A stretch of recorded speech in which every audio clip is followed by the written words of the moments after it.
کا کہانی سنیے کیا ہوتی ہے. اکثر لوگ ان باتوں کو محسوس کریں گے اور کرتے ہیں, بات بتاتے ہیں تو پتہ چلتا ہے یار ایسا ہو گیا. دیکھیں ایک بات بار بار عرض کر رہا ہوں, جب انسان کے اندر ذرا سی بھی شعور پیدا ہوتا ہے, ذرا سا بھی جو ہے اس کے اندر اچھائی آتی ہے, اس کا دشمن شیطان بن جاتا ہے. اس کو وہ کسی بھی حال میں زائل کرنا چاہتا ہے, اور وہ زائل کا طریقہ کیا کرتا ہے کہ میں اچھا ہوں وہ برا ہے, میرے اندر یہ اچھائی ہے اس کے اندر یہ برائی ہے. میں نماز تو پڑھ رہا ہوں, دیکھو وہ جو پڑھ رہا ہے اس کی ناک ہی نہیں لگ رہی, اس کا جو ہے حلیہ ہی صحیح نہیں ہے, اس کی داڑھی چھوٹی ہے, اس کی مونچھیں بڑی ہیں. اللہ معاف کرے, ایسے بہت سارے دل میں باتیں آتی ہیں, اور ہم کیا کہہ رہے ہوتے ہیں یار اس کی اصلاح کر دی جائے, اس کو بتایا جائے, اس کو سمجھایا جائے. تو بھائی یہ تمہارا کام نہیں ہے, تمہارا کام تو اپنی اصلاح ہے. تم اب دوسرے کی اصلاح میں لگ گئے. گھر کے اندر بھی یہی معاملہ پیدا ہو جاتا ہے, یار بیوی جو ہے وہ سر پہ دوپٹہ نہیں رکھتی, بچے جو ہے وہ یہ کام کر رہے ہیں, ہے بھائی فلاں کام ہو رہا ہے. اللہ معاف کرے, وہ گھر نہیں ہو جاتا, وہ کیا بن جاتا ہے, وہ ایک اکھاڑا بن جاتا ہے. کیوں بن جاتا ہے؟ اسی لیے کہ شیطان اس چیز سے نکال کر وہ اس کو اپنا اچھا دکھاتا ہے, دوسروں کو برا دکھاتا ہے. بھائی یہی اس کی ہلاکت بن جاتا ہے. سب سے پہلے جیسے میں نے کہا کہ وہ رسد کاٹتا ہے. اکثر دیکھنے میں آیا گھروں میں کہ بچہ جوان ہوا تو ابا کو ہی برا بھلا کہنے لگا, ابا تم تو صحیح نہیں ہو, تم نے تو ہمیشہ ایسا کیا. ماں بچی جو ہے وہ ماں ہی کو کہہ رہی ہے. کیوں کہہ رہی ہے؟ یہی میں افسوس کر رہا ہوں. یہ وہی چیزیں جو میں نے کہا کہ شیطان اس کو ایسے راستے پہ ڈال دیتا ہے جو ہلاکت کا راستہ. اور اصل دین کیا ہے کہ جیسے جیسے انسان کے اندر دین بڑھتا ہے وہ اپنی ہی غلطی کو سمجھتا ہے, وہ اپنی صحیح کو بھی غلطی سمجھنے لگتا ہے, وہ اپنے اندر عاجزی پیش کرتا ہے کہ میری شاید سننے میں غلطی ہے, میں نے جو نماز پڑھتے ہوئے دیکھا ہو سکتا ہے یہ مجھ سے اچھی نماز پڑھ رہا ہو. بھائی دیکھو اس کی عمر بھی کم ہے, اس کو کسی نے بتایا بھی نہیں, یہ پھر بھی لگا ہوا ہے نماز کے اوپر, یہ کتنا اچھا ہے. اور میرے اندر کیا ہے, مجھے اتنا بتایا جا رہا ہے, میں تو بزرگوں کی صحبت بھی اختیار کرتا ہوں, میں تو یہ بھی کرتا ہوں, لیکن یہ چیزیں میرے اندر تو نہیں ہے. جس کو شاعر کہتا ہے کہ انسان کرتے کرتے کیا ہوتا ہے, وہ اپنے بڑوں کے اندر نقص, کیونکہ جب بڑے سے رسد کٹ گئی, جب باپ کی اور ماں کی شفقت ختم ہو گئی تو بچہ تو ہلاکت میں جائے گا. جب استاد اور شاگرد کے اندر یہ بات پیدا ہو گئی, اس شاگرد سمجھ رہا استاد ہی صحیح نہیں ہے, تو پھر تو ہلاکت ہو گئی. اکثر ہم نماز جا کے پڑھتے ہیں جگہوں پہ, تو والد صاحب نے کہا کہ بھائی ایک دفعہ ہم بریلوی مسلک میں چلے گئے جہاں پہ حی علی الصلاح حی علی الفلاح کے اوپر کھڑے ہوتے. اب معاملہ یہ آیا کہ بھائی اب کیا کرے, سب بندی دو واجب ہے اور یہ سنت ہے. تو بھائی جا کے ہم نے کہا والد صاحب سے بھائی یہ کیا اب کیا کرے. انہوں نے کہا بھائی بات یہ ہے آپ نے امام کی اطاعت کرنی, کیونکہ اگر امام کو ہی تم نے غلط سمجھ لیا تو تمہاری تو نماز ہی نہیں ہوگی.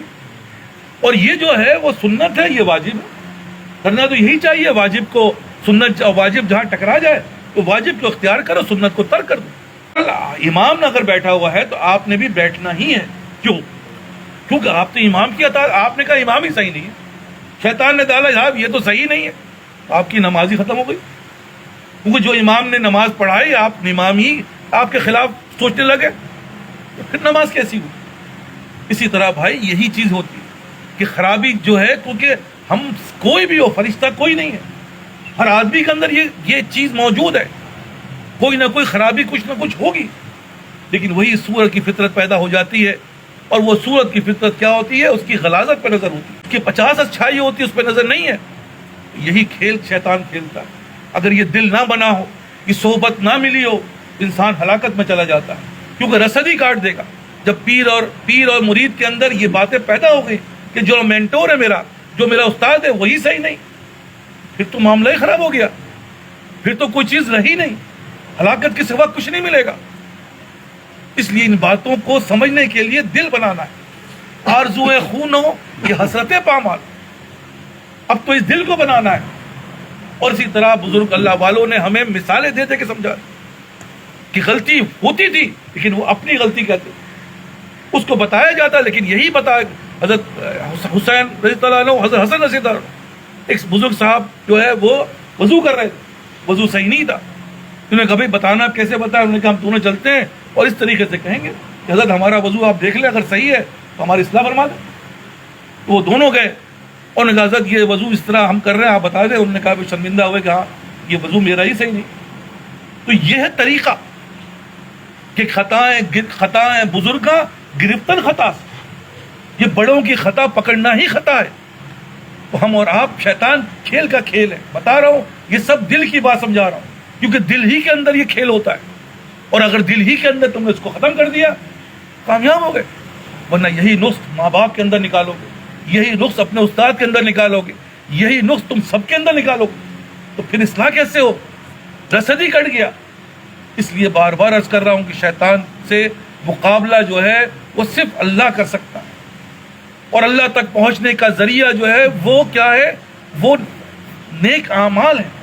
اور نیک اعمال صحیح کیسے ہوں گے بھائی؟ وہ دل سے صحیح ہوں گے، کیونکہ نیت ہے اس کا دار و مدار. ایک کا تعلق دوسرے سے ہے، دوسرے کا تعلق تیسرے سے ہے. جس کو کہا جاتا ہے کہ طہارت ہی نہیں ہوگی تو وضو کیسے ہوگا؟ اور جب وضو ہی نہ ہوگا تو عبادت کیسے ہوگی؟ جسے کہتے ہیں نا کہ ہونہار بربے کے چکنے چکنے پال. جو ہونہار ہوتا ہے اس کا انداز ہی چلنا ہی بتا دیتا ہے. اور بعد سے پوچھا جا رہا بھائی بتاؤ تو یار کچھ ہوا؟ تو آپ کچھ بھی نہیں. کیوں؟ بادام بھی کھا رہے ہو، کشمش بھی کھا رہے ہو، سب کچھ کھا رہے ہو، کچھ نہیں ہو رہا. کیا مطلب اس کا؟ کچھ نہ کچھ خرابی ہے. اس بات کی فکر کرنی ہے کہ میں اتنی چیزیں کھا رہا ہوں لیکن میرے اندر جو ہے وہ تبدیلی کے بجائے ہلاکتیں آ رہی ہیں. میری سوچ نہیں بدل رہی، میری فکر نہیں بدل رہی.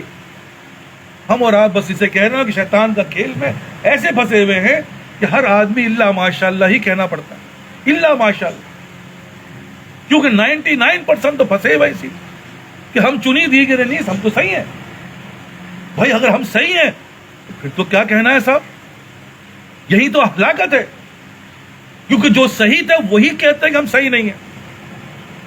ایک علاقے میں بزرگ تھے، یہ سب باتیں سنا چکا ہوں، دوبارہ سنا کہ اس لحاظ سے دل و دماغ میں یہ باتیں بیٹھ جائیں. اس علاقے میں بارش نہیں ہو رہی تھی، وہ گاؤں میں رہتے تھے، سارا علاقہ جانتا تھا. حضرت بزرگ آدمی ہے، اللہ والے ہیں. جب بہت زیادہ پریشان ہوئے دیکھیں حضرت کے بعد چلتے ان سے دعا کرواتے. حضرت کے بعد حضرت دعا فرماتے ہیں کہ بارش نہیں ہو رہی ہے، قحط سالی ہے یہ. لیکن اچھا چلو ٹھیک ہے انشاءاللہ دعا کرتے. اب وہ سب چلے جاتے ہیں. صبح دیکھا کہ حضرت جو ہے نماز پڑھی انہوں نے اور جا رہے ہیں گاؤں سے باہر. لوگوں نے حضرت کہاں جا رہے ہیں؟ پیچھے پیچھے بھاگے کہ بھائی کہاں جا رہے ہیں حضرت؟ کہ بھائی میں گاؤں چھوڑ کے جا رہا ہوں. کہنے کیوں؟ یار میری ہی منحوست کی وجہ سے، میری ہی بربادی کی وجہ سے جو ہے نا یہ میری خرابی جس کی وجہ سے تم لوگ پریشان ہو رہے. اب بتائیے یہ ہے اصل دین؟ لیکن ہم تو یہی کہہ رہے ہیں وہ خراب، یہ خراب، یہ خراب. ہم صحیح ہے سب خراب. یہ کیا چیز ہے؟ یہ کیا ہے اور یہ کیا ہے؟ سوال تو یہ ہے، اور یہیں پر آ کے جواب نہیں ملتا. بھائی دعوے پہ کوئی دلیل چاہیے، ورنہ موت تو کسی وقت بھی آ جائے گی. اور یہ دل بنانی ہے. اور شیطان کا حملہ جب موت کے وقت ہوگا، علمان الحفیظ بڑے بڑے اس میں فیل ہو گئے. کسی بزرگ کا واقعہ ہے، امام غازی میرے خیال سے حضرت جانتے ہیں کہ انہوں نے بڑی دین کا کام کیا، بڑا ہی دین کا حساب کتاب بنایا. 99 جو ہے انہوں نے تعویل جواب دیا کہ اللہ ہے. اب موت کا وقت آیا، شیطان، کیونکہ شیطان تو دشمن ہی اسی کا ہے جو دنیا سے کامیاب جا رہا ہے. موت کا وقت آیا، شیطان نے آ کے تعویل پوچھنا شروع کیا. بھائی تم اللہ پہ عبادت کرتے ہو، یہ بتاؤ اللہ کہاں ہے؟ اللہ تو نظر نہیں آتا کہیں. انہوں نے کہا کہ ایک تعویل، 2 تعویل، 99 تعویل دی، اور 99 تعویل کا جواب شیطان نے دے دیا. اب یہ بڑے پریشان، کیونکہ انہوں نے اپنا اصلاحی تعلق اپنے پیر مرشد سے جوڑ رکھا تھا اللہ تعالیٰ نے. کیونکہ اللہ دنیا میں اسباب بناتا ہے، اسباب کے ذریعے ہی چیز بناتا ہے. حضرت جو ہے وضو کر رہے تھے، حضرت کو اللہ تعالیٰ نے القا فرمایا کہ بھائی بھوری تمہارا جو ہے وہ فلاں چیز میں پھنس گیا ہے. 99 تعویل تو دے چکا، اب اس کے بعد تعویل نہیں ہے. وہ پانی جھٹکتے ہیں اور کہتے ہیں کہ بھائی میں نے بغیر دلیل کے اللہ کو مانا. یہ جواب دو، میں نے بغیر دلیل کے اللہ کو مانا. وہ کہتے ہیں کہ میں نے بغیر دلیل کے اللہ کو مانا. تب جا کے ان کی روح نکلتی ہے اور وہ کامیاب ہوتے ہیں. جس سے بھی پوچھو ایک پریشانی، 4 دن کے بعد ملے تو ایک پریشانی. اس پریشانی بڑھتی جا رہی ہے، کہیں خوشی کی خبر نہیں آتی. پریشانی جس سے پوچھو ایک نئی پریشانی لے کر بیٹھا ہوں. حضرت آپ سے بات کرنی ہے پریشانی، اور حضرت آپ سے بات کرنی یہ خوشی کا معاملہ ہے. اللہ نے مجھے یہ عطا فرما دیا، اللہ نے مجھے یہ کہی نہیں ہے. کیوں نہیں؟ اسی لیے لعنت ہے. تم جتنی کرو گے اتنی پریشانی مبتلا ہوگے. کیونکہ بے وضو نماز میں کیا ملے گا؟ تیرا دل تو ہے صنم آشنا، تجھے کیا ملے گا نماز میں؟ یہی ہو رہا ہے، اور الزام ہم دوسرے میں دے رہے ہیں، آج ایسا ہو گیا، کل ویسا ہو گیا، پرسوں ایسا ہو گیا، اس نے ایسا کہہ دیا، اس نے ایسا کر دیا۔ ارے بھائی کوئی کچھ نہیں کر رہا، جو کر رہا ہم کر رہے ہیں، ہم اپنی ہلاکت خود ہی لے کے آ رہے ہیں۔ اور کہ حضرت دعا فرما دے کہ ایمان پہ خاتمہ ہو جائے۔ ارے بھائی تم تو صبح سے لے کر رات تک ایمانی کا تو خاتمہ کر رہے ہو کہ مال ہو جائے گا تو میں کامیاب، ایمان ختم ہو گیا۔ بچوں کا مسئلہ حل ہو جائے گا تو میں کامیاب ہو جاؤں گا، مکان بن جائے گا تو میری کامیابی تو اللہ معاف کرے سوچ و فکر انہی چیزوں میں پھنسی ہوئی ہے۔ یہ کامیابی کی دلیل ہے؟ یہ تو ناکامی کی دلیل ہے۔ کامیابی تو عاجزی میں ہے، انکساری میں ہے، با ادب میں ہے، کیونکہ با ادب با نصیب اور بے ادب بے نصیب۔ لیکن ادب آنے کے بجائے ادب تو جا رہا ہے، اللہ معاف کرے، کیونکہ بد نصیبوں کی نشانی ہے۔ تو آپ سب سے درخواست ہے کہ بھائی دل پہ توجہ دینا، آرزو خون ہو یا حسرت پامال، اب اس دل کو بنانا ہے، جس کو شاعر جیسے میں نے پہلے بھی کہا کہ درد دل کے واسطے پیدا کیا انسان کو، ان عطاعت کے لیے کچھ کم نہ تے کر رو بے، تمنا درد دل کی ہے تو کر خدمت فقیروں کی، نہیں ملتا یہ گوہر بادشاہوں کے خزینوں میں۔ ہے بھائی درد دل مستقل ہو گیا، میرا بھی دل اب دل ہو گیا۔ تھی کبھی اس دل کی بےتابی سے دوبر زندگی، تھی کبھی اس دل کی بےتابی سے دوبر زندگی، اب تو گویا زندگی کا ایک سہارا درد ہے۔ اب تو یہ درد میں مرے ہوئے ہیں، یار نماز نہ چھوٹ جائے، یار اول صف نہ چلی جائے، یا اللہ یہ تہجد نہ چھوٹ جائے۔ اب ساری فکریں جو ہیں، دل درد یہاں ہو رہا ہے، ایک چھوٹ جائے پھر دیکھو دل میں کیسی تکلیف ہے، اور نہیں ہے تو پھر سمجھو کہ انا للہ ہے، دل بنا نہیں ہے۔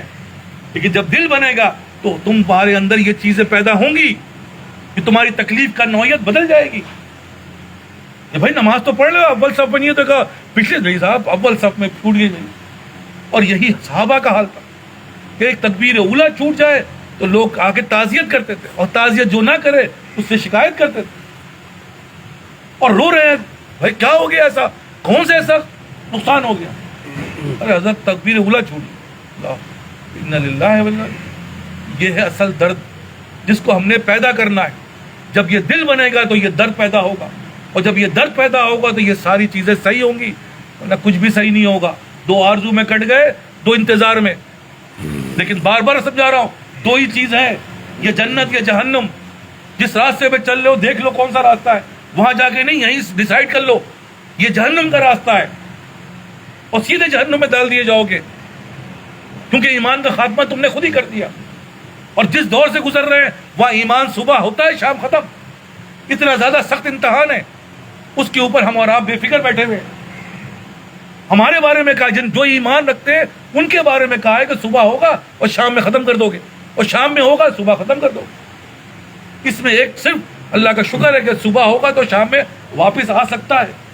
بھائی اس بات کی فکر کرو کہ جائے نہ، اور جائے بھی تو اللہ تعالیٰ ہمیں معاف فرمائے، واپس آ جائے۔ دعا کرتے ہیں اللہ تعالیٰ ہمیں توفیق عطا فرمائے۔